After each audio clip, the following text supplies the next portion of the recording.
नमस्कार दोस्तों, reality classes में आपका स्वागत है। अब आपके एग्ज़ाम के लिए लगभग 15 दिन का समय बचा है, तो उम्मीद है कि आप अच्छे से तैयारी कर रहे होंगे। तो अभी इस चैनल में आपको एक्स्ट्रा जो पॉइंट्स हैं, जो टॉपिक्स हैं, उस पर तो मैंने पूरी प्लेलिस्ट बना दी है और सभी वीडियोज़ पहले से मैं बना चुका हूँ उन पर। और जो एक्स्ट्रा इन्फॉर्मेशन है जिस पे क्वेश्चन आ सकते हैं वो अभी आपका चल रहा है। तो इसी क्रम में हम लोग इस वीडियो में वन्य जीव संरक्षण अधिनियम है ना, तो उसमें जो 6 अनुसूचियां हैं ना, तो उन 6 अनुसूचियों में कुछ जीवों और पौधों को रखा गया है। तो उनमें से इम्पोर्टेंट जो है वो हम लोग देखेंगे। उसके बाद फिर रेड डेटा बुक क्या है उसके बारे में देखेंगे। और फिर तीसरे नंबर पे जो रेड डेटा बुक है ना, उसमें कौन कौन सी कैटेगरी बनाई गई हैं कि जो जीव जंतु और पौधे रखेंगे है ना, उनको अलग अलग कैटेगरी में बांटा गया है, तो किस बेसिस पे बांटा गया है ये देखेंगे। तो चलिए शुरू करते हैं। तो सबसे पहले हम लोग ये पहली लाइन लिखी है ना, इसमें लिखा है कि जो 6 अनुसूचियाँ 6 शेड्यूल हैं, जैसे अपने संविधान में 12 अनुसूचियाँ हैं ना, कॉन्स्टिट्यूशन ऑफ इंडिया की बात कर रहे हैं, वैसे ही जो वन्य जीव संरक्षण अधिनियम है 1972 का, उसमें 6 अनुसूचियाँ हैं। और इन 6 अनुसूचियों में जो जानवर और पौधे शामिल हैं उनको अलग अलग स्तर की सिक्योरिटी प्रोवाइड करती हैं ये अनुसूचियाँ। तो सबसे पहले हम लोग अनुसूची 1 और जो 2 है उसमें देखेंगे। तो लिखा है अनुसूची 1 और अनुसूची 2 का सेकंड भाग। इसकी बात किस लिए करी गई है? तो जो अनुसूची 2 का सेकंड भाग, इसका क्या मतलब है? तो जो पहली और दूसरी अनुसूची है ना, इसमें फिर से भाग डिवाइड कर दिए गए हैं। तो जो अनुसूची 1 है ना, उसमें पार्ट 1 है जिसमें मैमल्स माने स्तनधारी जीवों को रखा गया है। जो पार्ट सेकंड है उसमें एम्फीबियंस और रेप्टाइल्स मतलब उभयचर जीव और जो रेंगने वाले जीव हैं उनको रखा गया है। सेकंड ए है फिर उसमें फिशेस मतलब मछलियों को रखा गया है। फिर थर्ड है उसमें बर्ड्स पक्षियों को रखा गया है। इसी तरह फिर फोर्थ ए, फोर्थ बी और फोर्थ सी, ये सब पार्ट्स हैं। और शेड्यूल जो 2 है उसमें 2 पार्ट है, पार्ट 1 और पार्ट 2। तो यहाँ पे जो अनुसूची 2 का पार्ट 2 इसकी बात कर रहा है। तो क्या लिखा है पहली लाइन कि जो अनुसूची 1 और अनुसूची 2 के दूसरे पार्ट में जो जीव शामिल है ना, उनको पूर्ण सुरक्षा प्राप्त है, मतलब कंप्लीट प्रोटेक्शन इनको प्राप्त है। और इसके तहत जो अपराध किया जाएगा तो उसके लिए उच्चतम दंड का प्रावधान है। अब हम लोग अनुसूची 1 और अनुसूची 2 में जो शामिल जीव है उनको देखेंगे। अनुसूची 1 और अनुसूची 2 के सेकेंड पार्ट की बात है। ऐसे ही क्वेश्चन पूछ सकता है कि जो वाइल्ड लाइफ प्रोटेक्शन एक्ट है उसकी किन अनुसूचियों में जानवरों को सबसे उच्च श्रेणी का सुरक्षा प्राप्त है? तो वो है अनुसूची 1 और अनुसूची 2 का दूसरा भाग। और दूसरा भाग नहीं पूछता तो आप अनुसूची 2 ही टिक कर सकते हैं। तो अनुसूची 1 में जो शामिल कुछ जीव हैं इतने आपको याद रखने हैं। ऐसे भी क्वेश्चन पूछ सकता है कि वाइल्ड लाइफ प्रोटेक्शन एक्ट 1972 की अनुसूची 1 में कौन कौन से जीव शामिल हैं निम्न में से। तो जो इम्पोर्टेंट वो मैं यहाँ पे रख रहा हूँ। तो पहला लायन टेल्ड मकैक, जो अपने यहाँ ललमुहा बंदर बोलते हैं ना जिसको, वही है ये, जो ज़्यादातर मंदिरों अंदरों में पाए जाते हैं। वृंदावन मथुरा जो गए होंगे वहाँ पे बहुत होते हैं ये। राइनोसर्स गैंडे, ग्रेट इंडियन बस्टर्ड, ये एक पक्षी है जिसका आपको लग रहा है कि ये क्या है, तो आप इसको गूगल में नाम टाइप किए आराम से आ जाएगी फ़ोटो। अगला है नॉरकंडम हॉर्नबिल। तो ये हॉर्नबिल है ना, नॉर्थ ईस्ट में पाया जाता है, लेकिन ये जो नॉरकंडम है ये शायद अंडमान निकोबार वाला है। हॉर्नबिल पक्षी के बारे में आप लोगों ने सुना होगा। निकोबार मेगापोड, ये भी एक पक्षी है। और ब्लैक बक, ये ब्लैक बक है ना, हिंदी में इसको काला हिरण बोलते हैं, जिसके शिकार के लिए आरोप लगे थे सलमान खान पे, वही ये ब्लैक बक है। इतने आपको कम से कम याद रखने हैं।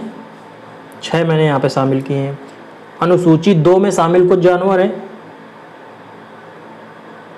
रेसस मैकैक। अच्छा, ये लाइन टेल्ड मैकैक जो है ना, ये मैं बता गया, वो लाल मुंह वाला बंदर, वो लाल मुंह वाला बंदर नहीं है, लायन टेंड मकाक है ना, ये अलग तरह का एक बंदर की तरह का है। और जो रीसस मैकेक लिखा है ये है लाल मुंह वाले बंदर। अगला आइए धोले, ये भी है ना एक तरह का जीव है, इसको भी आप सर्च कर सकते हैं। तीसरा है बंगाल पर्क्यूपाइन, शाही सुना होगा जिसकी पीठ पे कांटे होते हैं बड़े बड़े, तो ये बंगाल पर्क्यूपाइन। किंग कोबरा के बारे में तो सुना ही होगा। किंग कोबरा जो ये नॉर्मल कोबरा होता है ना, इंडियन कोबरा, इससे लंबाई में काफ़ी बड़े होते हैं। फ्लाइंग स्क्वायरल, उड़ने वाली गिलहरी, इसके बारे में सुना होगा। हिमालयन ब्राउन बियर, तो ये भालू है हिमालयन ब्राउन बियर। ये शामिल है अनुसूची 2 में। जिनका भी बारे में आपको पता नहीं है और देखना है कैसा होता है तो गूगल में डाल के देख सकते हैं, नहीं तो आप ऐसे ही याद कर लीजिए। इतना तो आपको करना ही पड़ेगा, बहुत इम्पॉर्टेंट है, क्योंकि यहाँ पे इनको क्वेश्चन बनाने में ना बहुत परेशानी होगी। जिस तरह का सिलेबस ये दिए हैं तो कुछ भी छोड़ना नहीं है। अब हम लोग अनुसूची 3 और अनुसूची 4 देखते हैं एक साथ। तो क्या लिखा है कि अनुसूची 3 और 4 में जो जानवर शामिल है ना उनको भी सुरक्षा प्राप्त है, लेकिन अनुसूची 1 और अनुसूची 2 के जो सेकेंड पार्ट है ना उसके जीवों के अपेक्षा दंड का प्रावधान कम है। तो अनुसूची 3 और 4 में जो शामिल जीव हैं कुछ इंपॉर्टेंट वो हम लोग देखते हैं। तो 3 में क्या शामिल है? हायना। हायना जो है ना वो जंगली, आप समझ लो कि कुत्ते, जो एक जंगली कुत्ते होते हैं उसी तरह के ये हायना होते हैं। साइज में छोटे होते हैं लेकिन बहुत खतरनाक होते हैं। ये गुट में शिकार करते हैं और ज़्यादातर जो शेर और चीते और लेपर्ड जो है ना, बाघ जो शिकार करते हैं तो उससे जो बचता है वो उस पे जीवित रहते हैं। हॉग डियर, एक ये डियर की कैटेगरी है। नीलगाय तो जानते ही होंगे। गोरल, स्पॉन्जेज, बार्किंग डियर, ये हो गए आपके अनुसूची 3 में। अनुसूची 4 में शामिल जीव मोंगूज, वल्चर्स। मोंगूज है ना बहुत ही छोटे जीव होते हैं लेकिन ये डरते नहीं हैं किसी से। जो लोग डिस्कवरी चैनल देखते होंगे या इस तरह के जो चैनल हैं जिसमें जंगली जानवरों के बारे में दर्शाया जाता है तो मोंगूज उन्होंने देखा ही होगा। ऐसे ही वल्चर जो गिद्ध, ये हो गए अनुसूची 4 में शामिल जीव। अब हम लोग देखते हैं अनुसूची 5। तो लिखा है अनुसूची 5 में शामिल जानवरों को वर्मिन कहा जाता है। बहुत इंपॉर्टेंट पॉइंट है, ऐसे पूछ सकता है वर्मिन किसे कहा जाता है। तो छोटे जीव, ऐसे वर्मिन का शाब्दिक अर्थ ऐसे छोटे जीव है, तो इनका शिकार किया जा सकता है। और इसमें कौन कौन से जीव शामिल हैं? Mice, rat, common crow, flying fox. तो जो माइस और रैट है ना इनमें डिफरेंस क्या होता है? माइस है ना छोटा चूहिया चाहे समझ लो, और जो रैट है वो बड़े साइज के चूहे। कॉमन क्रो वो कौवा है और फ्लाइंग फॉक्स है ना ये चमगादड़ है ना, ये उसकी एक कैटेगरी है फ्लाइंग फॉक्स। इसको ब्रैकेट में क्या लिखा है? Fruit eating bats. ये सब शामिल हैं अनुसूची 5 में। अब अनुसूची 6 की बात करते हैं। तो अनुसूची 6 में पौधों को रखा गया है। तो इसमें जो पौधे शामिल है ना उनके किसी भी तरह का उनसे रिलेटेड खेती, संग्रह और निष्कर्षण और व्यापार सब निषिद्ध है, मतलब टोटली प्रोहिबिटेड है। और इसमें जो शामिल जीव है वो है रेड वैंडा, ब्लू वैंडा, कुथ, पिचर प्लांट सुना होगा और बचपन से पढ़ते आ रहे हैं। वो जो गठपड़नी है ना, जो इसके अंदर कोई जीव घुस जाता है तो अपना बंद कर लेता है, ऐसे ढक्कन टाइप का होता है, ढक्कन बंद हो जाता है। ऐसे ही ये बेडम्स साइसड है ना, ये भी होता है। लेडीज स्निपर ऑर्किड, ये ऑर्किड की एक कैटेगरी है। तो ये आपको इतने कम से कम याद रखने हैं। तो ये सब मैंने बताया कि जो 6 अनुसूची है ना उसमें किसको किस लेवल का प्रोटेक्शन प्राप्त है और कौन कौन से जीव जो इम्पोर्टेंट शामिल है वो यहाँ पे आप लोगों ने देखे। तो ये बात हो गई वाइल्ड लाइफ प्रोटेक्शन एक्ट की 6 अनुसूची में शामिल जीवों की। अब हम लोग रेड डेटा बुक के बारे में देख लेते हैं। तो जो रेड डेटा बुक है ना, नाम जो रेड है ना इसमें, रेड है ना वो संकटग्रस्त को ही दर्शाता है, इसलिए इसको रेड डेटा बुक रख। रेड लाल खतरे का निशान होता है ना, तो जो रेड है ना यहाँ पे शब्द इसीलिए रखा गया है, मतलब इस बुक का नाम रेड डेटा बुक इसलिए रखा गया है जिससे पता चले कि ये संकटग्रस्त प्रजातियों को इसमें शामिल किया गया है। तो इसमें भी केवल जानवर नहीं पौधे भी शामिल किए गए हैं। तो कई संगठन हैं जो अलग अलग लिस्ट पर दिखाते हैं इनकी संकटग्रस्त प्रजातियों की, लेकिन जो रेड डेटा बुक है ना वो सबसे ज़्यादा कॉमन है। और इसमें लिखा है कि यह एक लूज लीफ संस्करण है, मतलब इसमें समय समय पर चेंज होते रहते हैं। ये नहीं है कि एक बार ये प्रकाशित हो गई काम खत्म, इसमें अपडेट होते रहते हैं। तो जो रेड डेटा बुक है ना, इसको IUCN international union for conservation of nature, इसके द्वारा लगातार अद्यतन किया जाता है, मतलब अपडेट किया जाता है। और ये इसका जो हेडक्वार्टर है वो स्थित है मोरजेज, स्विट्जरलैंड में। तो स्विट्जरलैंड के मोरजेज में स्थित है। काफ़ी इंपॉर्टेंट पॉइंट है, IUCN का हेडक्वार्टर पूछ सकता है। तो लिखा है कि रेड डेटा बुक का जो पहली बार प्रकाशन है वो 1966 में हुआ था, और IUCN के स्पेशल सर्वाइवल कमीशन के द्वारा।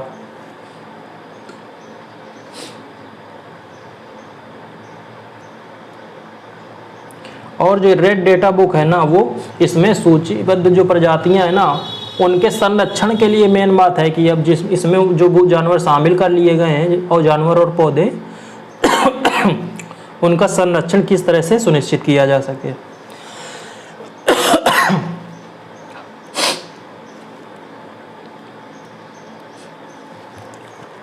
अगला जो पॉइंट लिखा है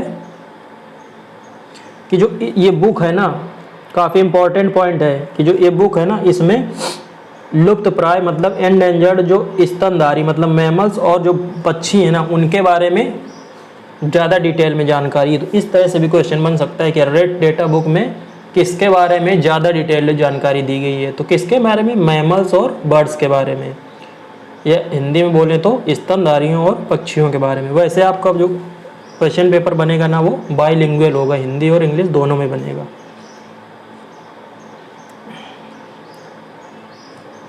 हाँ, और जो रेड डेटा बुक है ना, इसमें दो तरह के पेज हैं, गुलाबी पेज हैं और दूसरा हरे पेज हैं। तो गुलाबी पेज जो है ना, उसमें एंडेंजर्ड, क्रिटिकली एंडेंजर्ड स्पीशीज को रखा गया है,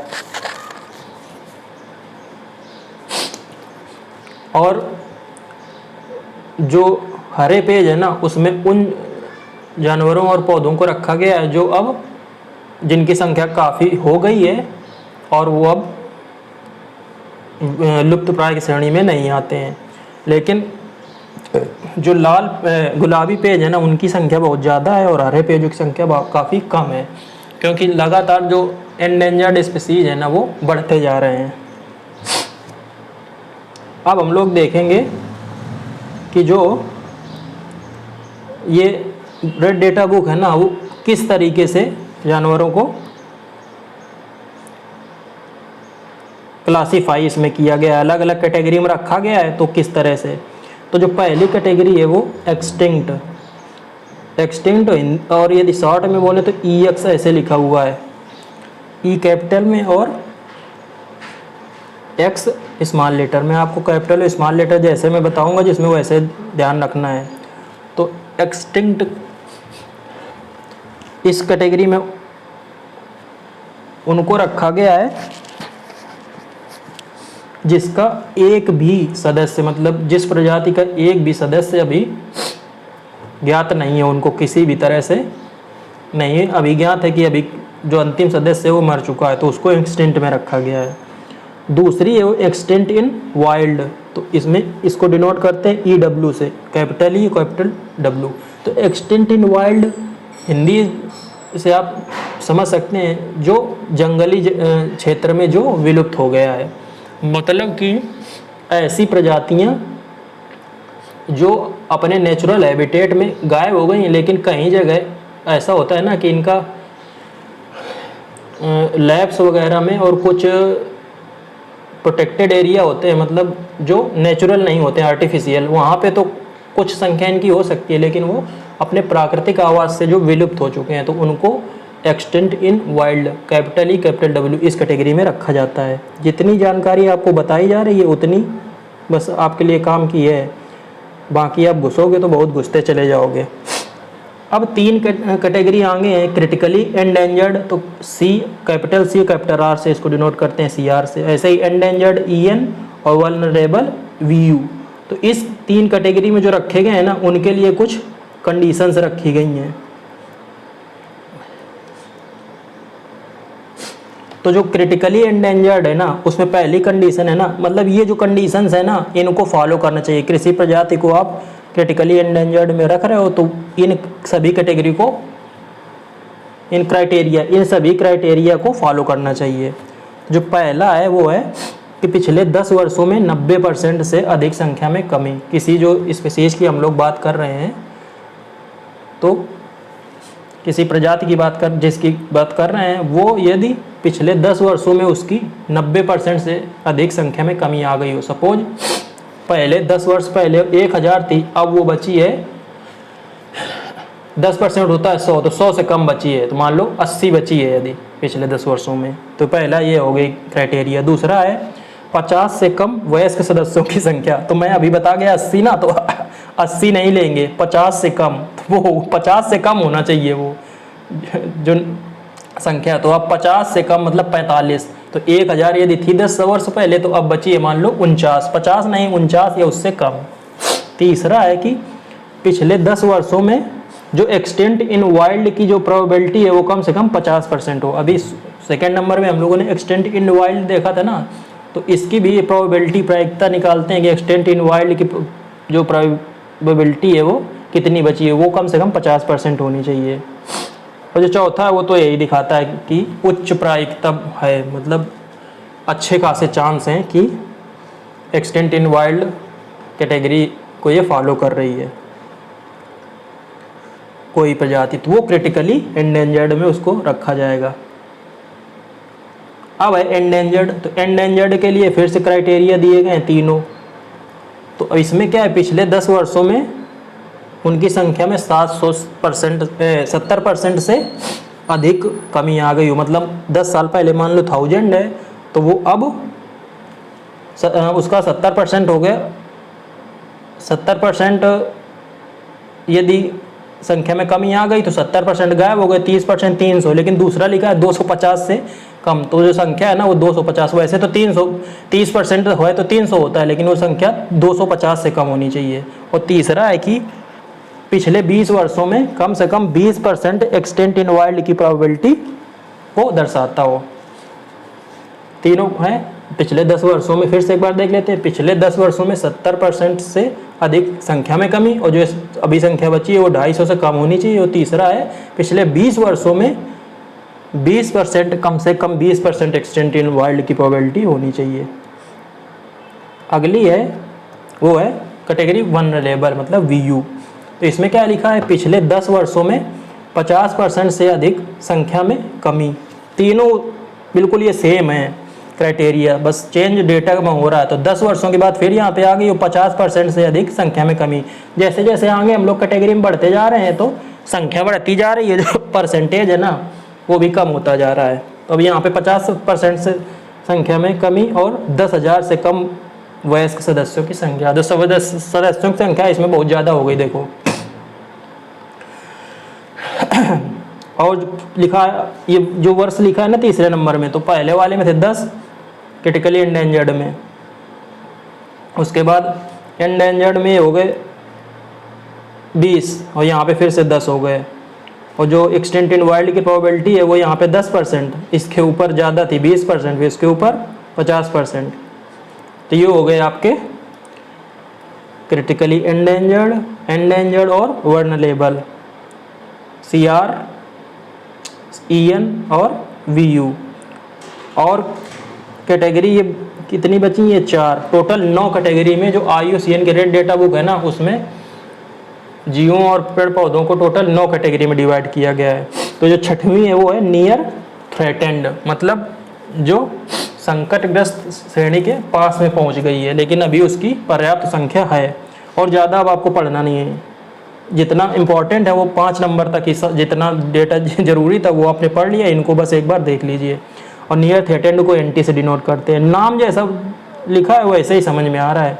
लीस्ट कंसर्न का मतलब जिनकी बहुत सा ज़्यादा पॉपुलेशन है, कोई दिक्कत नहीं है, तो उसको बोलते हैं लीस्ट कंसर्न, तो LC से डिनोट करते हैं। और लेटर है ना, कैपिटल है, कैपिटल L कैपिटल C।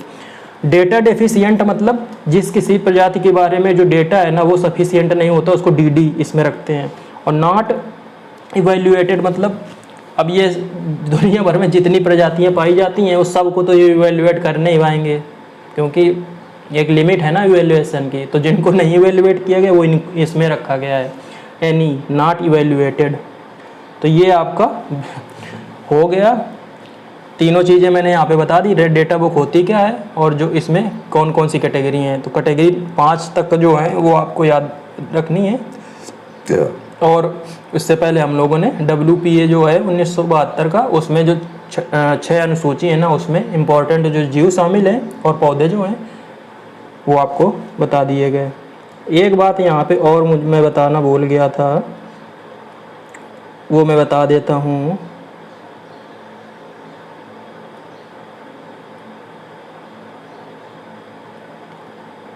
हाँ, जो अनुसूची 5 है ना जो AWPA की, इसमें केवल ये 4 ही जानवर शामिल हैं। बाकी में तो बहुत सारे हैं 1 2 3 4 में, लेकिन 5 में 4 हैं, माइस, रैट, कॉमन क्रो और फ्लाइंग फॉक्स। तथा अनुसूची जो 6 है ना इसमें ये 6 ही शामिल हैं, 1 2 3 4 5 6। तो बस इनको ऐसे याद रखना है नंबर भी कि अनुसूची 5 में 4 जीव हैं और अनुसूची 6 में 6 पौधे हैं, ये याद रखना है आपको। उम्मीद है वीडियो अच्छा लगा होगा। मिलते हैं अगले वीडियो में, तब तक के लिए नमस्कार, धन्यवाद।